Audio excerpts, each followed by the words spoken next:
di atas ombak samudra yang luas, berdiri seorang pria dengan pandangan tajam. Namanya adalah Roronoa Zoro.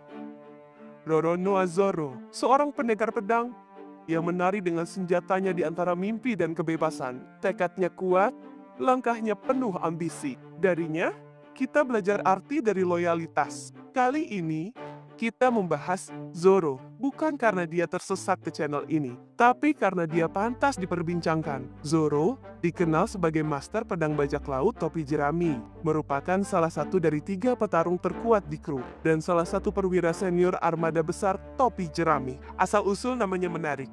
Roronoa berasal dari bajak laut brutal di dunia nyata, Friend Ois Elolona, yang dalam bahasa Jepang disebut Roronoa. Zoro lahir di East Blue, anak dari Tera dan Roronoa Arashi, dan keturunan dari keluarga Shimotsuki silsilah bangsawan dari negeri Samurai Wano. Bahkan, dia adalah keturunan jauh dari Shimotsuki Ryuma, sang pendekar legendaris. Zoro muda belajar di dojo Kaushiro, dan selalu kalah dalam duel melawan Kuina.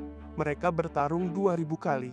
Dan 2000 kali juga Zoro kalah. Namun tekadnya tak goyah. Kakuina berkata bahwa perempuan akan melemah seiring waktu. Zoro menolak mentah-mentah.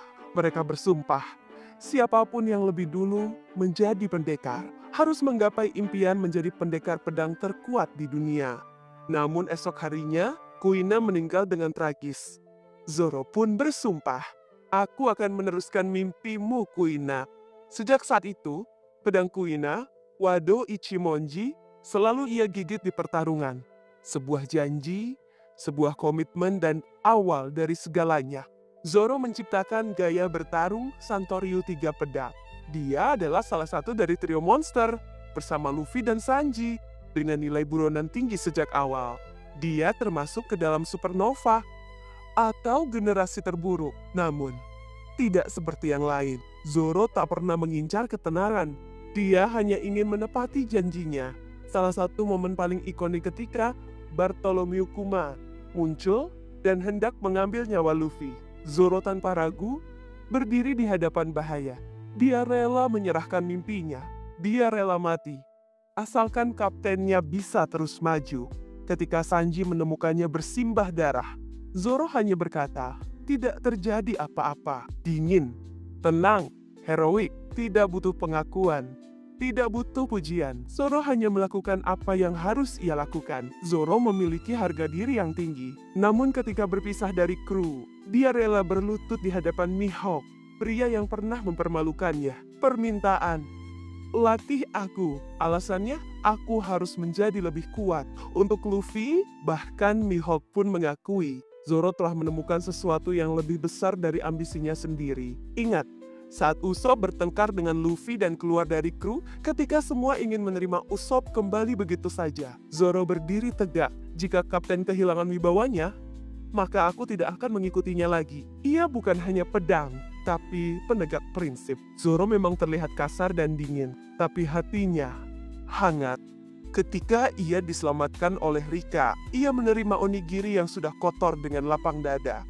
Demi menjaga hati seorang anak kecil, dia juga menyelamatkan musuh seperti Smoker.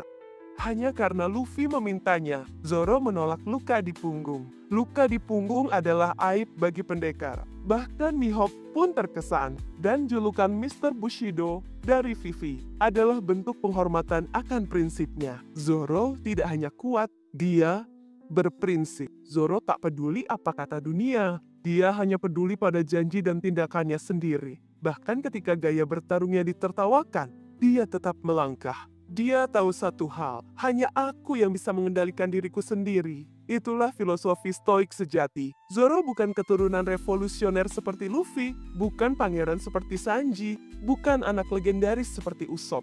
Dia hanyalah manusia biasa. Namun dari manusia biasa itulah kita melihat usaha luar biasa. Keringat, luka, latihan, dan kesetiaan. Zoro adalah gambaran tentang satu hal. Loyalitas adalah segalanya.